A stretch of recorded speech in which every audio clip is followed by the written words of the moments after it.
Paramashivoham Om Nityananda.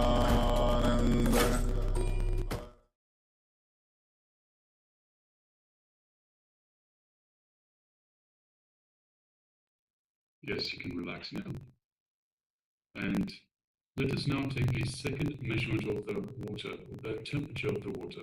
So requesting participants, whichever method used in the first instance to gauge the temperature of the water, so whether it was by use of a thermometer or whether it was just by dipping your finger, having a feel of the temperature, or perhaps even by taking a sip. Let us use the same method once again, and let us gauge the temperature of the water and see whether it has increased. So for this round of power manifestation, we were looking for an increase, affecting the temperature of the water by increasing the temperature of the water in the container in front of us. So now requesting participants, let us know, after you make the second measurement, let us know how you went. And also participants on Facebook, if you have taken part in this manifestation, then please do let us know. So just take a moment and share with us. And if you share with us the experience, so what you have gone through in this power manifestation, anything that you experience, do let us know. And all the participants on YouTube also, I think we missed last time for the third reading. So this was sharing from this tech. So yes, thank you, Ma, for manifesting and sharing this power manifestation of the third eye. And also, if you are still there, join us. You can also start receiving your this round of power manifestation, changing the temperature of the water. If you have already taken the initial measurement, you can go ahead and share the second measurement and how you went throughout the this power manifestation itself.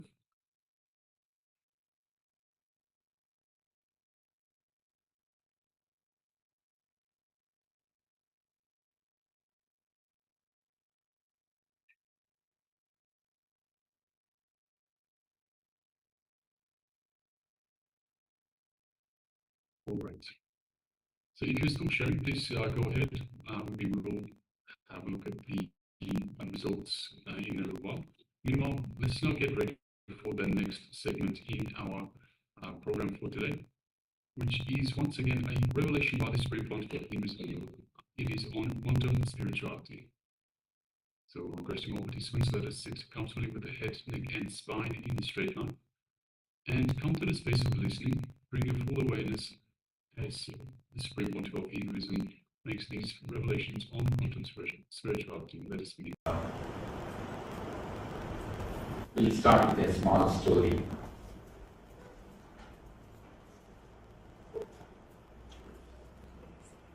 An American gentleman went to England, was traveling in a train along with a British gentleman and a lady. Lady had a pet dog which was running all over and creating a lot of trouble. Suddenly the dog jumped on an American guy and hissed. Lady, instead of asking sorry or apologizing, she started petting the dog who had some serious problem or we need to be attended, something has to be done, I will take care of you. After 10 minutes, again the dog jumped on the American guy. And now you know what you would have done. Just done everything. Again this lady, instead of asking for apology, she started petting the dog who will have some serious stomach trouble. I should take you to the doctor. I should give you some care. But Guy was keeping quiet. Again, after a few minutes, the dog jumped on this American guy and made the whole place dirty. Now it is too much. The American guy didn't speak a word, he simply picked the dog, threw out of the window. Didn't do anything, he didn't speak, just he picked the dog and threw out of the window. Till this moment, British gentleman was keeping quiet. Now he started speaking. You American guys drive in a wrong way, measure with wrong scales. Now you threw the wrong pitch out of the window. We always throw the wrong pitch out of the window in our life. Of course, whenever you choose someone, your decision is wrong. You choose anything, the very idea of choosing is wrong. Anything you choose, you omit something or you eliminate something, you bracket out something. In the life, whatever you bracket out or eliminate, you are doing a wrong decision. We always throw the wrong pitch out of the window. One thing we need to remember, it is one of the wonderful quotation from a great master. There is nothing controversial in existence. If you feel something is contradicting the other things, if you feel there is a controversy, only one thing you need to understand, you have not got the link. You are missing some link which connects the things of the world. In the existence, there is nothing controversial. Everything complements the other things. In existence, whenever you choose something for something or something against something, you take the wrong decision. In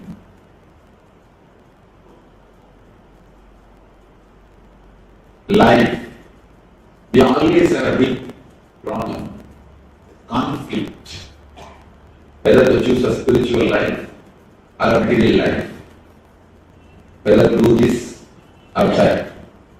We always have a conflict. There is a small incident which has actually happened and it continues to happen. I have seen many people doing the same thing. People come to me and ask me, Swamiji, should I stay in the ashram for a few days? If I tell them, all right, please stay and enjoy the atmosphere, immediately they will give all the reasons why they should not stay. Immediately they will start, no, Swamiji, I have this work, I have that work. If I say, all right, don't stay, you can go on, carry on, do your work. Immediately they will give you all the reasons. No, then I will miss all this atmosphere, then I will miss everything.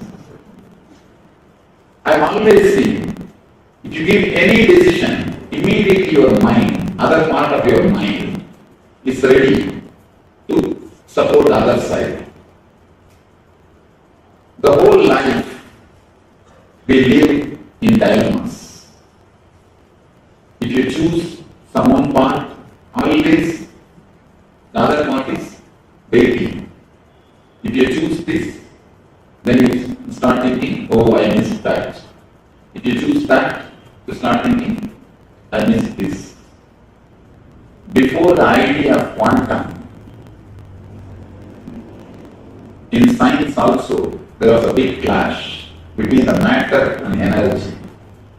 It is the idea of quantum which solved the problem of matter and energy. Every time the scientists, people who work in the physics field, they always thought matter is something different from energy. Later on, one group of scientists, one sect, I can call all a one sect. We always think only in religion there is sects. In spirituality things are only in the spirituality there is sects. You do not know. If you go a little deep, you will understand. Among the scientists also a lot of sects, and among the scientists lot of superstitions do exist. We need to understand an important thing. Even among scientists, lot of prejudice and superstitions do exist. They start with their own ideas. To conclude their ideas, they create theory or hypothesis. They correct the data which supports the theory. So one sect of physics people are thinking, they started telling energy and matter both exist. Only the time and space difference. In different time and different space, the same particle is energy. And in different time and different space, the same particle is matter. Next came another one group. They started claiming, no, there is no space gap. At one time, it's a matter, in another time, it's an energy, no space gap. Then came the third group, started declaring, there is no time gap. Neither space nor time. There is no time gap. In every moment, at any given moment, the same particle is matter and the same particle is energy. Now the new theory is getting developed. They say there is a space called singularity beyond matter and energy, where our concept, our logic, our words are not able to penetrate. They call that space as a singularity. After the word quantum came into existence, after the idea came into existence, the conflict between the energy and matter is solved. The idea, energy and matter, is expressed in a much better way, in a much more beautiful way. Same way, in the spirituality also, we can remove the conflicts, we can remove the contradictions, we can go beyond the conflicts and contradictions. As long as there are conflict and contradictions, be very clear, we have not entered into the zone of spirituality. We are only living in the zone of intellect. The moment we enter into the spiritual zone, all the conflicts, all the controversies, it simply disappears. As long as the conflict and controversy is there, you can be sure you are playing with words. Playing with words is a dangerous game. You can be playing with words, you can never understand the truth. When you play with words, only half-truth is expressed. Half-truth is much worse than a lie. Whenever we play with words, we create conflicts. When you really go into the experience or spirituality, conflicts simply disappear. As long as you play with words, there is every chance of misunderstanding. Small story. One lady was trying to fit herself in a new fur coat. She was standing in front of a mirror, seeing how it looks on her. Her daughter, small girl, she started telling, "Mom, don't you feel how much the poor animal has to suffer for the fur coat?" Immediately she shouted, "What? How dare you talk about your dad like this?" Doctor is mentioning about the animal. Mom understands. In the other way, doctor is talking about the animal which is supposed to give the fur. Mom is understanding, she understands about the person who is supposed to pay for the goat. With words, there is more chance of misunderstanding than understanding. With words, you continuously create more and more and more conflicts. One person asked me, Swamiji, should I take up the spiritual life or material life? Actually, if you look a little deep, there is no two different life. There is no two different life. As long as you feel there is two different life, you are not living the real life. You are only living with mere words. You are only playing with mere words. A small idea which you need to understand. After I expressed this idea, I wanted any questions from audience because this is a wonderful idea to be understood. Just by a clear understanding, it can become experience. There are few ideas. Just by a simple understanding, it can become experience. A normal so-called life, a normal living from incident to incident, from past to future. You can think this as a horizontal line, continuously thinking, planning, working, continuously thinking, planning, working. The life moves. This you may take it as a horizontal line. You think, you plan, you decide, and you do the things. You may call this as a materialistic life. There is another kind of life, spiritual life, continuously living in the present moment, neither bothering about the past, nor worrying about the future. Continuously living in the present moment. When you live in the present moment, you travel in a vertical line. If you live with the thoughts, you travel in a horizontal line from thought to thought, from thought to thought, from thought to thought. If you live in the present moment, you travel in a vertical line. You travel in a different space, vertical space. When you ask, should I live a worldly life or a spiritual life? You try to choose between the horizontal line and the vertical line.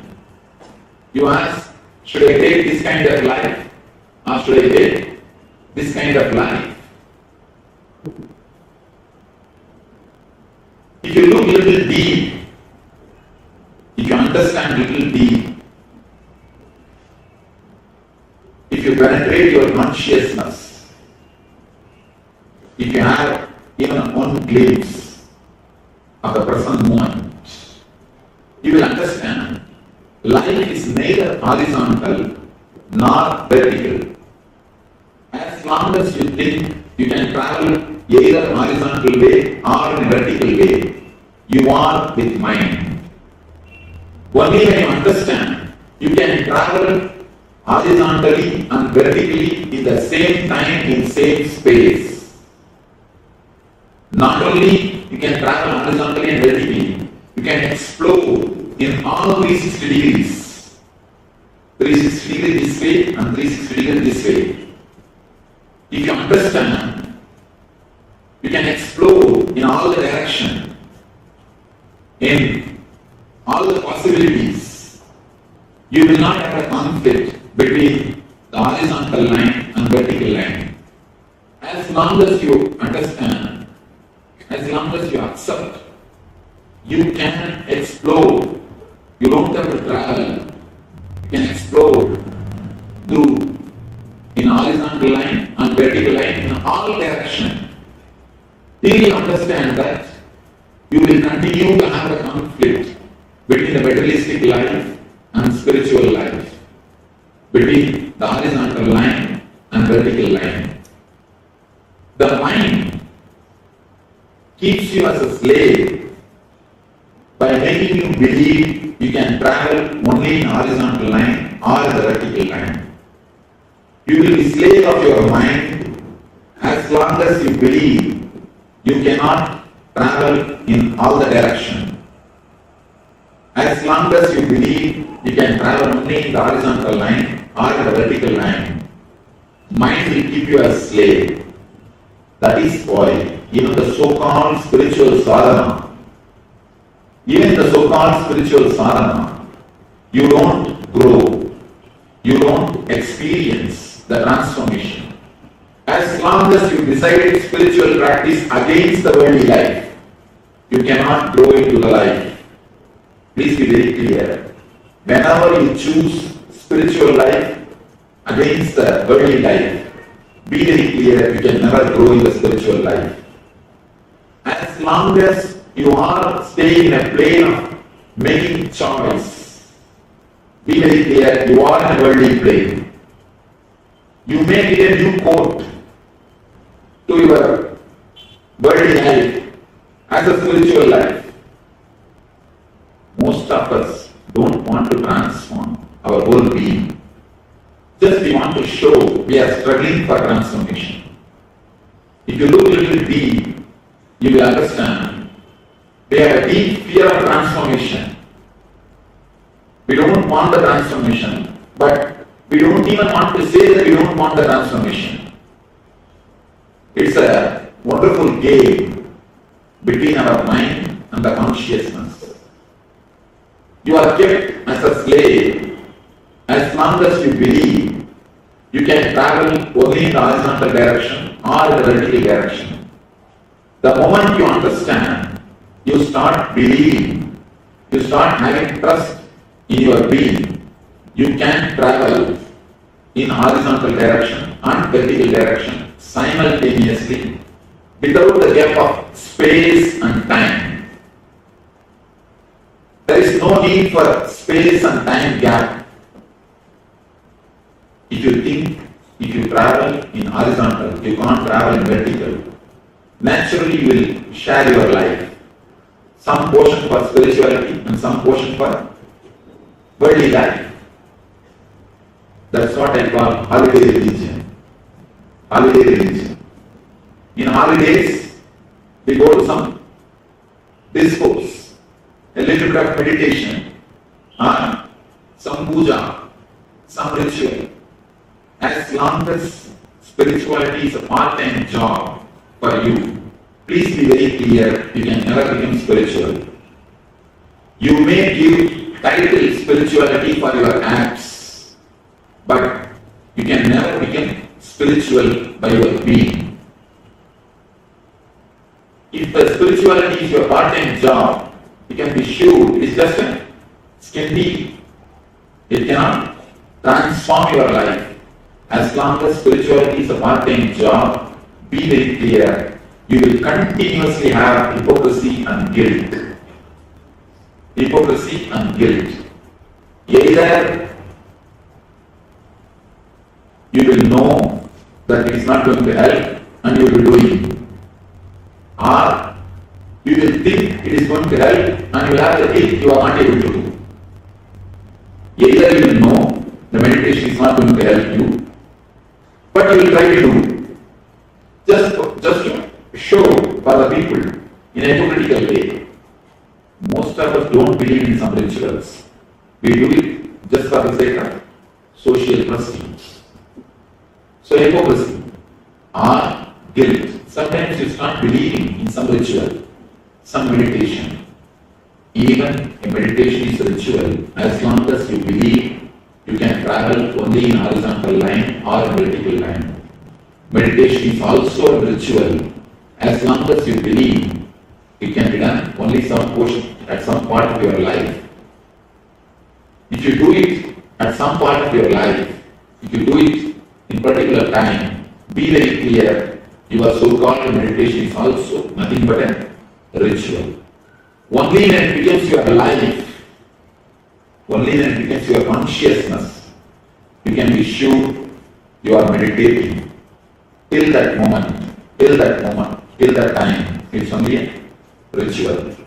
Either you will have hypocrisy, or if you start believing the meditation or a ritual, you will have a deep guilt. You are not able to do it continuously.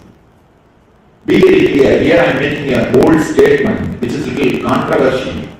No intelligent man can do any practice more than 21 days with inspiration. It's a little sharp statement, but I make from my experience. In last 2 years, I have met more than 2 lakh people personally in 5 countries. I have seen thousands of people entering into meditation. I can say I myself initiated at least 40,000 people into meditation. But when I initiate them into meditation, people ask me, we do a meditation camp called Anandaspuram. People ask me, Swamiji, should I do all the 7 meditation techniques? I tell them, no, please don't. Do it only 1 or 2, that's enough.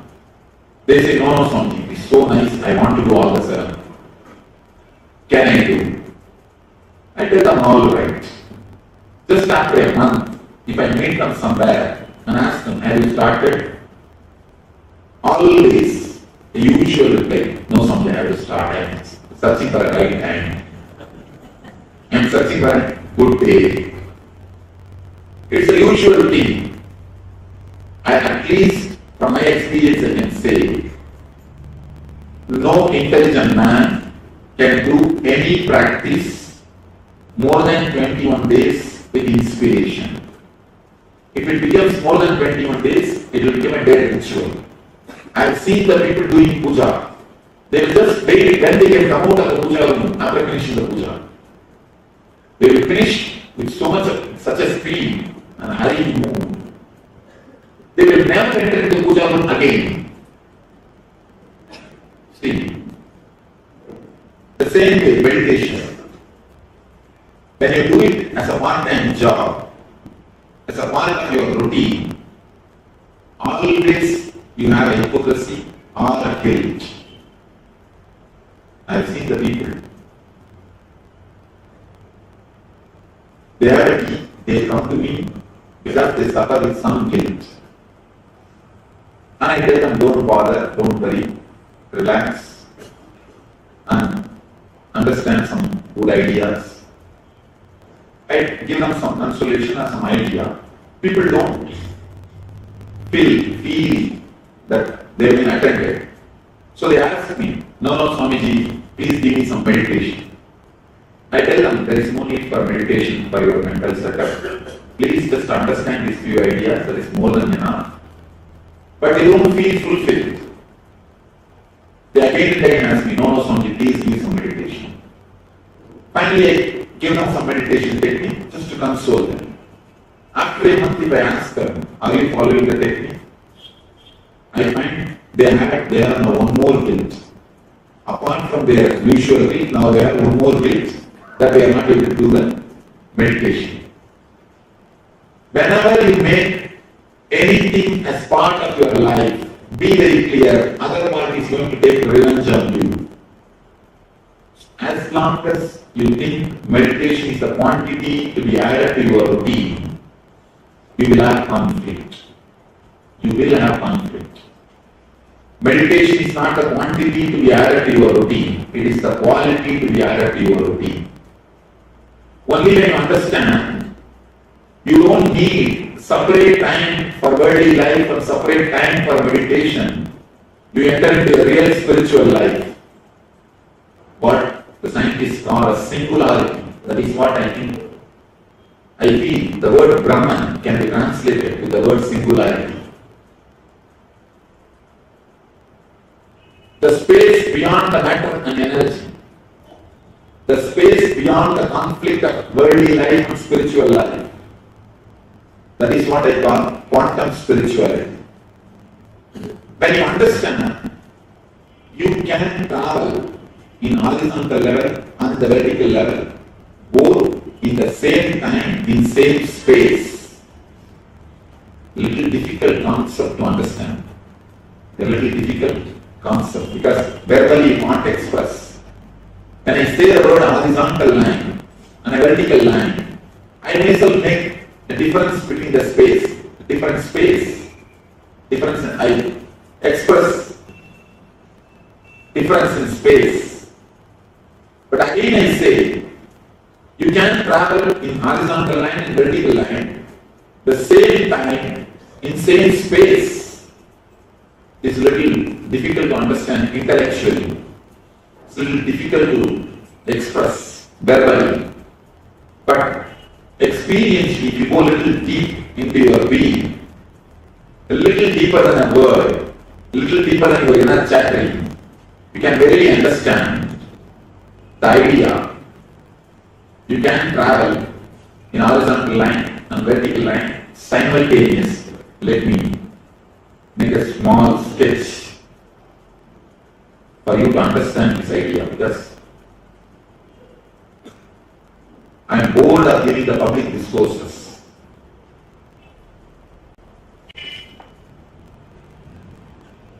As long as you think you can travel only in the worldly life, you go in the horizontal line. As long as you think you can travel only in the spiritual life, you travel in the vertical line.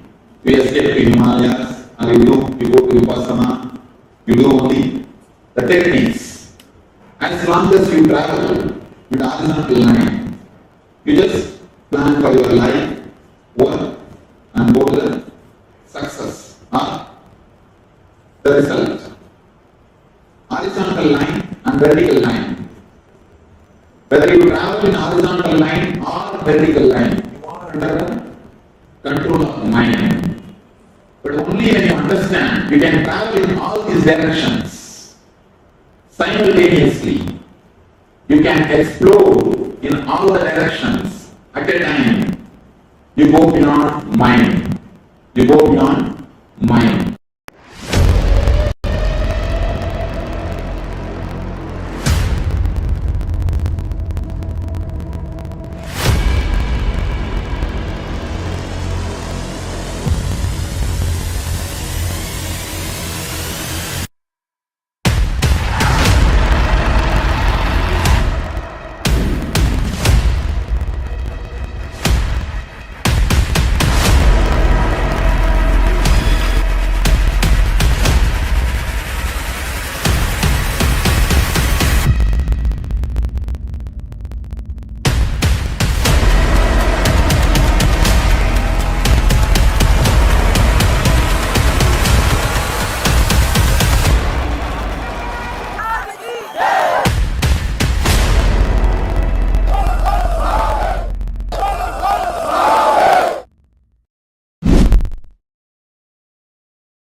Yes, Nitin, all of you.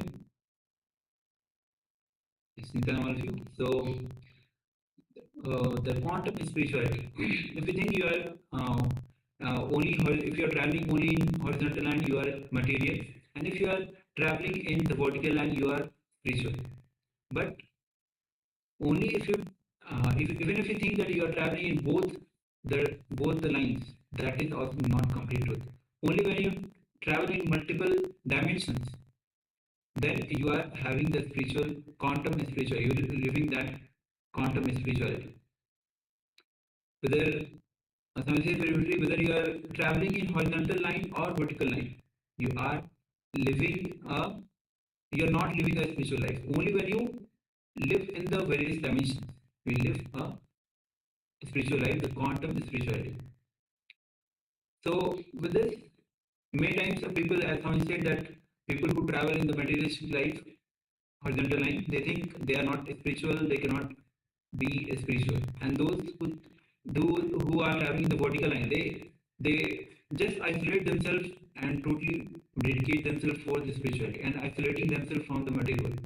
Now, it says very literally, unless you combine both and travel in different dimensions, you are not living a spiritual life. So with this, we'll be moving on to the next, which is going to be meditation. Yes, and it is a meditation on how to stop the mind. The requesting participants, let us get comfortable. Let us sit with the head, neck, and spine in a straight line. Come to the space of listening as the Supreme Pontiff of Hinduism, Swamiji, takes us through this short meditation on how to stop.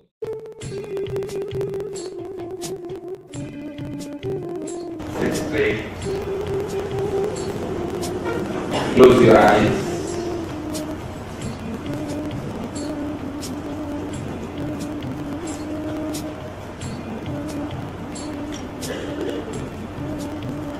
Close your eyes and feel your boundary.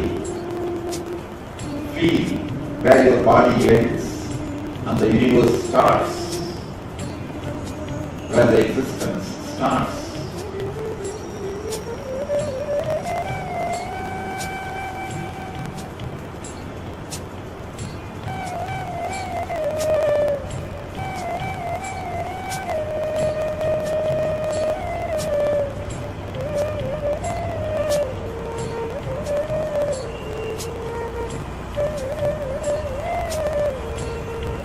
Just feel your boundary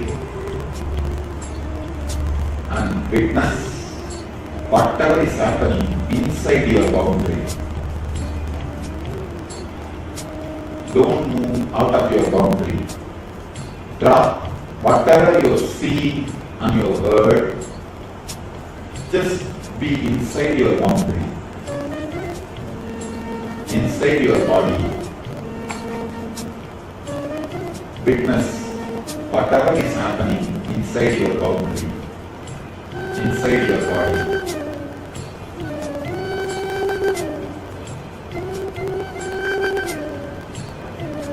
Witness deeply, you are witnessing. Witness the witness.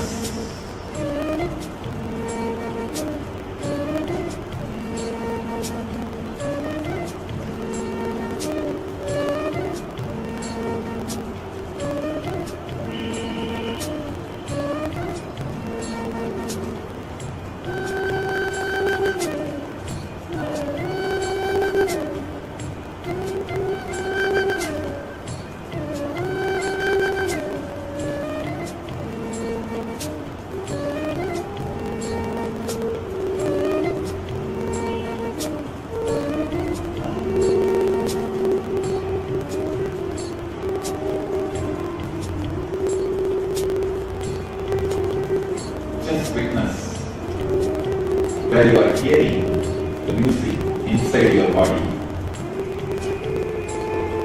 What is happening inside your boundary? Witness it. Witness the witness.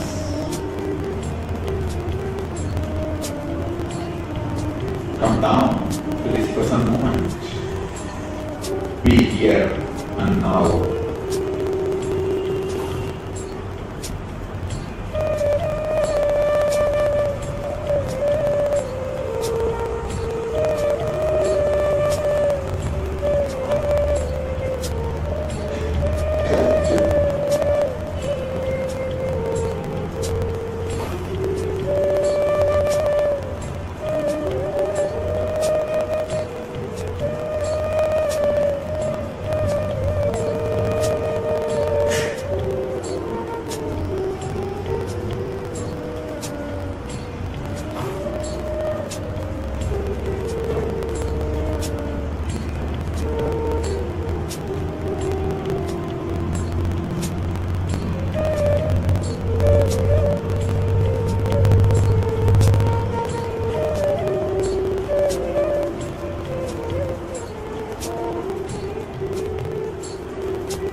Just be here and now.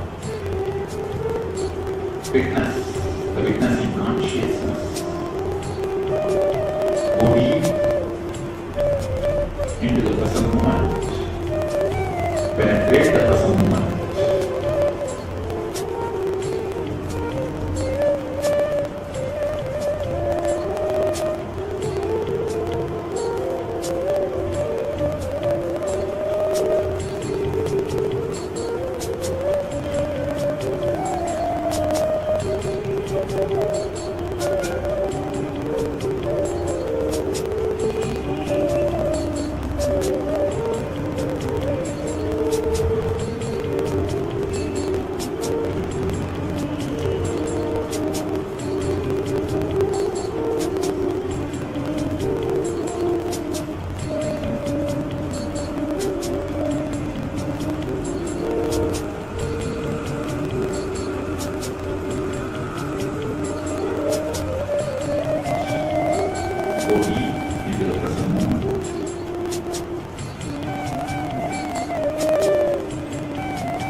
yourself that you can live the present moment. That is the greatest trust, or that is the greatest transformation which you can create in your being. So,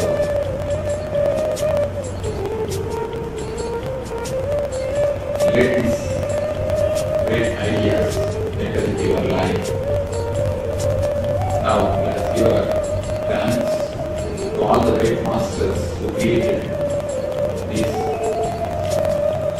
techniques and the great ideas to inspire and transform our life, and to all the people who worked physically, mentally, economically to organize the whole program and to bring these great ideas and meditation to your life.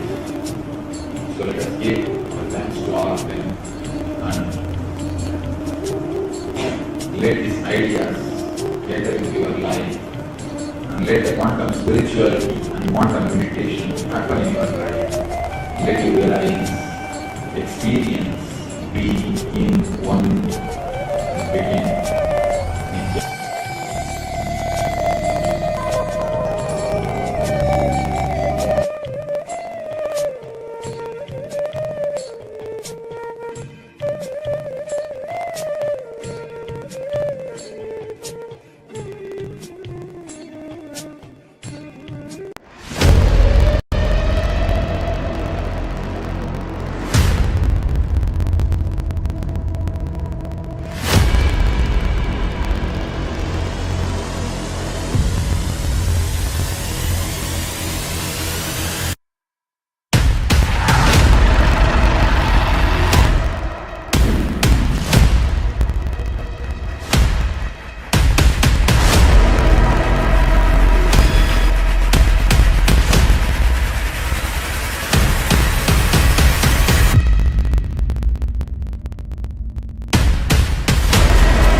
Yes, you tell them all of you. So, in meditation, from how to stop the mind, the awareness meditation, the moment you are aware of your thoughts, as I says, they will just dissipate. So, with this, let's move on to the power manifestation. Yes, and today's power manifestation is the power of altering the temperature. Altering the temperature. Requesting participants, please gather a glass of water or any container of water. It doesn't matter what container it is. It can be glass, can be copper, whatever it might be. Just a container of water, and we will alter the temperature of that water, the water in that container. So the first thing, let's get a container with a little bit of water. Let's also measure the temperature of the water. So requesting everyone to please gauge the initial measurement of the water. So you can use either a thermometer to get the exact temperature, or you can, if you don't have a thermometer, you can just go by feels and just put your finger in the water itself, and we'll use the same method at the end. Or even you can just do by sip of water. So you can sip the water and get an idea of the temperature of the water. And then later, after we affect the temperature of the water, then we can use the same method and see whether the temperature has gone up, gone down, or stayed about the same. So requesting participants, let us now gather the container of water and let us know when you're ready. After requesting Marichi Wang, and Wang Jiwen to be available in the camera, switch on your cameras, and all the participants on the YouTube as well, you can start sharing your power manifestation as you manifest this power of changing the temperature.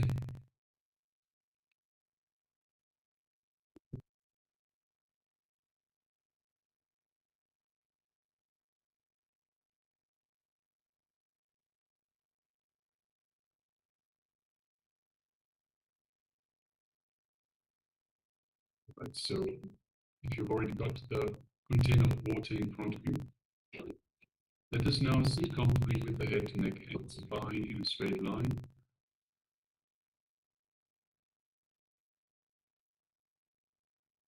And let us just have the image of Swami in our inner space. So remember Swamiji in your inner space. The inner space is the Ananda Kanda, which is just below the heart center.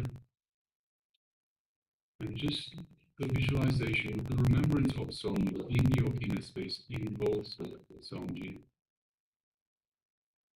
Just take a moment and feel the love and compassion and the infinite grace that Swamiji is showered on you.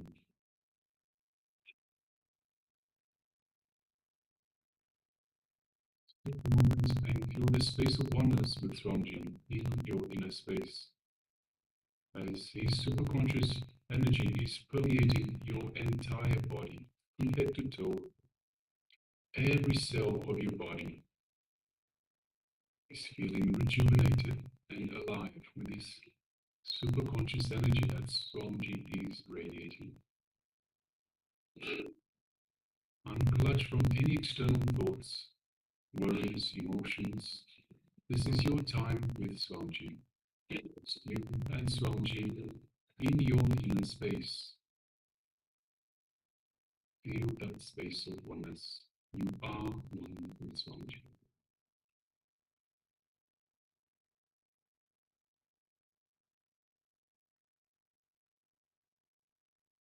Now, from this space of oneness, let us move our gaze just gently to the third eye. And through the third eye, look into Swamiji's third eye. And as you do so, feel a connection being made. An energetic connection. And just take a moment and feel as that energy is building up in your third eye. Your eye is being awakened and activated by Swamiji.